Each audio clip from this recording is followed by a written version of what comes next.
날씨가 더워지면서 옷차림에도 자연스럽게 노출이 많아지게 되는 계절입니다. 하지만 이 노출 때문에 여름이 두렵다는 분들도 계십니다. 종아리에 울퉁불퉁 튀어나온 그 혈관 때문에 고민이라는 하지정맥류 환자들인데요. 오늘 건강플러스에서는 이 하지정맥류의 원인과 또 올바른 치료법에 대해서 자세히 살펴보겠습니다. 오늘 이채영 외과 전문의 스튜디오에 모셨습니다. 안녕하세요. 안녕하세요. 네, 이 하지정맥류가 의외로 흔한 질병이라고 해요. 우리나라 성인 4명 중에 1명이 이 질병을 갖고 있다고요? 네. 보통 이 하지정맥류는 다리에 보통 혈관이 튀어나왔다, 또는 힘줄이 굵어졌다, 심필줄이 터졌다 이렇게 표현을 사람들이 하는데요. 네. 실제로는 이 다리에 있는 정맥 중에서도 바로 피부 밑에 있는 표재혈관이 넓어지고 길어지고 구불구불해지는 네. 질환입니다. 외관상 보기에도 흉하지만 이게 다리에 여러 가지 불편한 증상을 일으켜서 다리의 기능을 떨어뜨리는 질환이기 때문에 꼭 치료가 필요한 질환이라고 하겠습니다. 네, 이 하지정맥류 하면은 또 이제 성별로 살펴봤을 때 남성보다는 여성들에게도 많이 나타난다고 하던데 왜 이렇게 성별에 따라서 발생 비율이 달라지게 되죠? 예.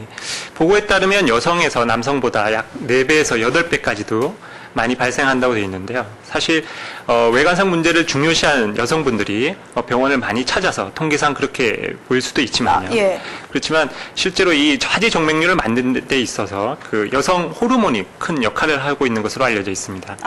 예. 임신 시나 생리 주기 시에 증가하는 에스트로겐이나 프로게스테론 같은 여성 호르몬들이 정맥의 확장이라든지 변성을 유도해서 하지정맥류를 일으키는 것 때문에 여성에서 남성보다 더 많은 발병률을 나타내는 것 이유라고 지금 설명하고 있습니다. 네, 저는 그 최근에 유행하는 그 스키니진이나 레깅스 같은 옷들이죠. 보기에는 이제 이뻐 보이지만 그런 것들이 좀 몸을 꽉 조여서 이것들이 하지정맥류를 유발할 수도 있다 이런 보도가 나왔기 때문에 그래서 더 여성들이 많이 걸리나 이런 생각을 했는데 이 여성 호르몬 때문이군요. 예. 그렇다면 이 스키니진이나 레깅스가 그 이유가 되기도 합니까? 예, 결론부터 말씀드리면 충분히 그럴 가능성이 있습니다.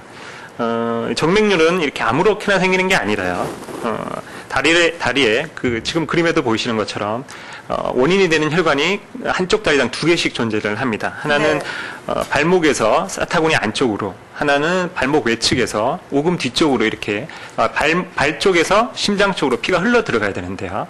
스키니진이나 그다음에 그 레깅스 같은 것들은 이런 표재 정맥의 순환을 잘 못하게 해서 하지정맥류가 충분히 심화될 수 있도록 이유가 될 수 있습니다. 네, 그 혈관을 압박하는 거군요. 그렇죠. 예, 압박해서 흐름에 방해가 되는 그렇죠. 거고. 예, 그렇습니다.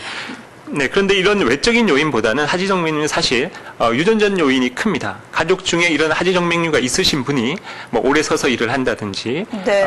또는 이런 레깅스나 이런 스키니진을 입는다든지, 이런 과정을 거치게 되면 하지정맥류가 다른 사람들에 비해서 잘 발생하게 되는 것이죠. 예, 그러니까 그러는 누구나 이 레깅스나 스키니진을 입은 사람이 이제 하지정맥류에 걸리는 것이 아니라 그런 유전적으로 그런 요소를 갖고 있거나 이 호르몬에 의해서 이제 그런 것들이 발병이 된다는 말씀이신데 사실 이 하지정맥류는 외관상으로 좀 보기 안 좋다는 점 때문에 많은 환자들이 또 심리적으로 많은 고통을 받고 있을 겁니다.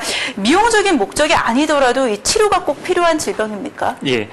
하지정맥류는 사실 외관상 보기 싫기 때문에 치마나 반바지 같은 걸 입는 걸 꺼리게 되고요. 또 목욕탕이나 수영장 같은데 노출이 심한 곳에 가는 것을 꺼리게 됩니다. 예. 근데 이것뿐만이 문제가 아니고요.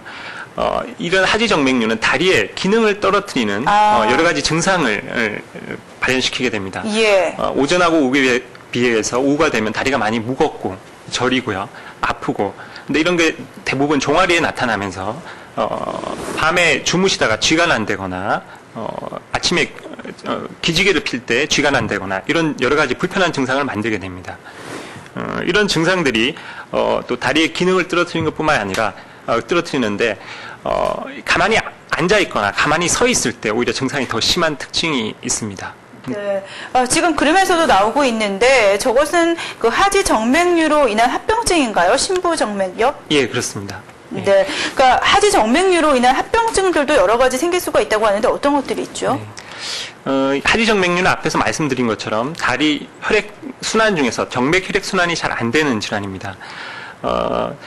물은 흐르지 않고 고이게 되면 썩는다는 표현을 쓰는데요. 네. 예, 피는 흐르지 않고 이렇게 고이게 되면 저류가 된다고 그러는데 저류가 되게 되면 굳어버릴 수가 있습니다. 네. 바로 혈전인데요. 혈전이 생기게 되는 건데요. 점점 심해지겠군요. 그렇죠. 예, 이렇게 정맥에 혈전이 생기는 것을 정맥염이라고 저희가 저희가 지금 얘기합니다. 눈으로 확인할 수 있는 저렇게 붉게 뭉쳐져 있는 것들이 바로 혈전이 생긴 부분인 거죠. 네, 그래서 혈전이 생기게 되면 다리가 붓고 열이 나고요. 통증을 유발하게 됩니다. 그런데 이런 혈전만 생기는 게 문제가 아니고요. 이런 혈전들이 떨어져서 올라가서 그 심장을 통해서 폐동맥을 막는다든지 이런 다른 더 큰 합병증을 만들 수도 있습니다. 예. 그러니까 이렇게 하지정맥류의 종류도 좀 여러 가지가 있다고 하는데 하지정맥류가 단순히 혈관이 이제 피가 흐르지 못해서 생기는 질병인 줄만 알았더니 여러 가지 또 합병증도 유발된다는 걸 확인할 수 있었습니다. 어떤 이 하지정맥류의 차이가 어떤 것들이 있는지 좀 설명을 좀 해주시죠. 예, 하지정맥류는 크게 세 종류로 나눌 수가 있습니다. 먼저 이렇게 우리가 흔히 아는 블룩블룩 나오는 가지정맥류 또는 분지정맥류라고 해서 우리가 제일 많이 볼 수 있는 정맥류이고요. 또 하나는 다른 아주 파란 혈관이 그물을 던져놓은 것처럼 퍼져 있는 망상정맥류가 있습니다. 네. 이런 망상정맥류는 하지정맥류 이렇게 가지정맥류처럼 튀어나오지는 않지만요. 네. 예, 이렇게 온 다리에 파란 혈관이 번져가면서 외관상 모양을 바꾸게 하게 예. 됩니다. 또 그리고 이제 마지막으로 가느다란 혈관이 피어나듯이 불꽃 터지듯이 피어나는 모세혈관 확장증이 있습니다. 예. 이런 확장증도 결국은 다리에 정맥 혈액순환이 안 돼서 새로 혈관이 생겨나는 질환으로요. 하지정맥류의 범주에 포함을 시키고 있습니다. 네, 이 종류나 증상에 따라서 그 치료 방법도 좀 달라질 것이다 이런 생각이 드는데 먼저 일단 증상이 어느 정도나 진행이 됐을 때 치료가 필요한지 어떻게 우리가 자가 진단을 할 수 있는지 그 방법에 대해서 좀 살펴보겠습니다. 네. 예, 하지정맥류의 자가진단법은요, 크게 이 종아리에 불편한 감을 먼저 느끼게 됩니다. 네. 있는지 없는지 확인하는 것입니다. 다리가 특히 종아리가 늘 무겁고 불편한 느낌이 들고요. 쉽게 피로해지는 느낌이 든다든지 오후가 되면 오전에 비해서 다리가 많이 붓는다든지 그리고 밤에 주무시다가 말씀드린 대로 쥐가 잘 나는 특징이 있습니다.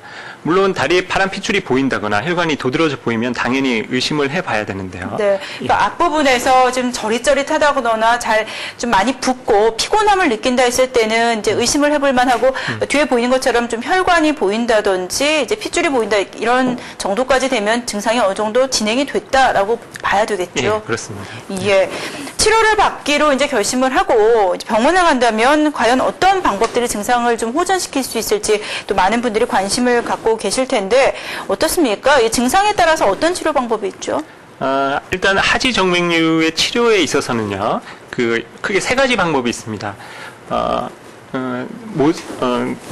아주 간단한 방법으로 주사 경화 치료부터 혈관 레이저 치료 그리고 수술적 치료 이렇게 크게 세 가지로 나눌 수가 있는데요. 예. 정맥류가 크게 심하지 않고 표면에 국한된 경우 그리고 원인 혈관에 큰 이상이 없는 경우는 주사 경화 치료로 간단히 치료할 수가 있습니다. 예. 그렇지만 다리에 증상이 생기고 그다음에 혈관이 불룩불룩 튀어나오고 이렇게 되면 이제 하지정맥류 레이저 치료나 아니면 그 수술적 치료가 필요하게 됩니다. 네.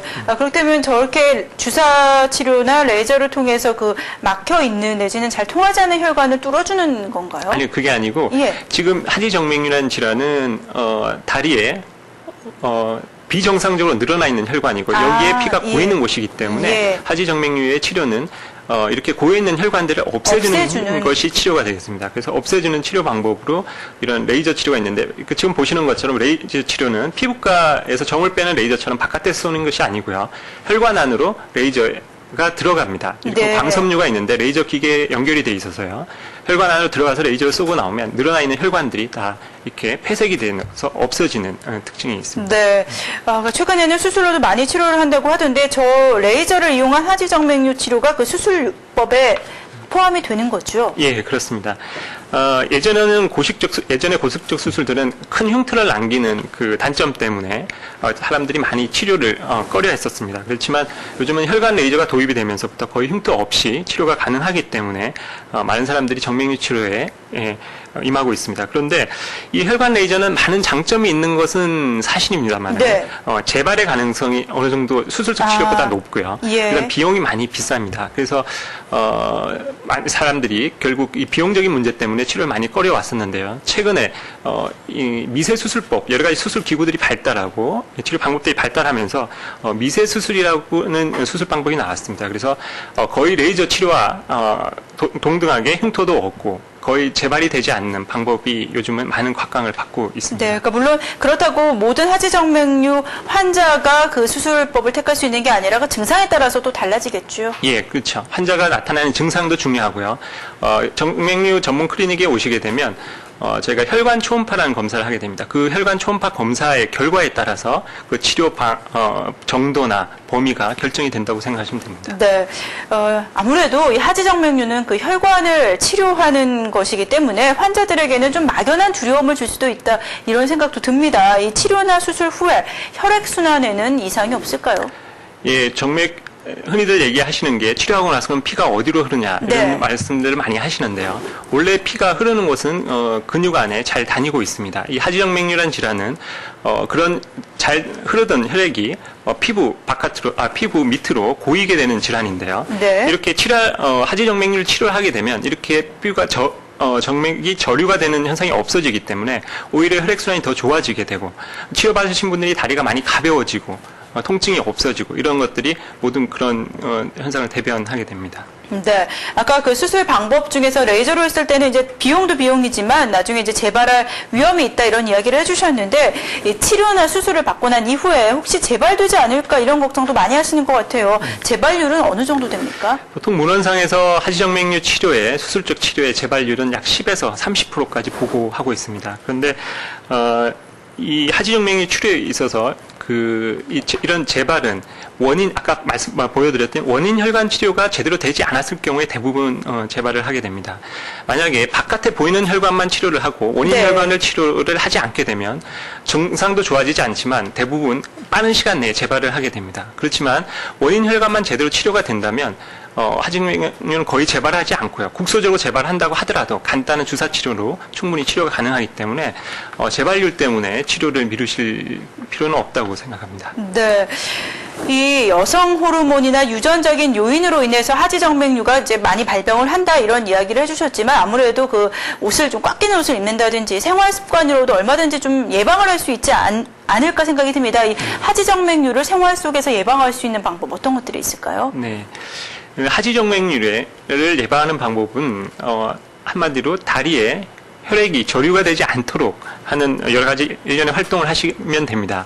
다리를 꼬아서 앉지 않도록 하셔야 되고요. 네. 너무 오래 서 있는 것을 피해야 됩니다. 그리고 너무 오래 앉아 있는 것도 사실 그렇게 좋지 않습니다. 네. 만약 너무 오래 서 있거나 앉아 있어야 될 경우에는 다리에 그 스트레칭이라든지 네, 중간중간에 좀 일어나서 스트레칭이나 좀 혈류가 좀 통하도록 해줘야겠네요. 그렇죠. 예, 종아리 근육을 움직여줘서 다리에 정맥 순환이 잘 되도록 해주는 것이 아주 중요합니다. 예.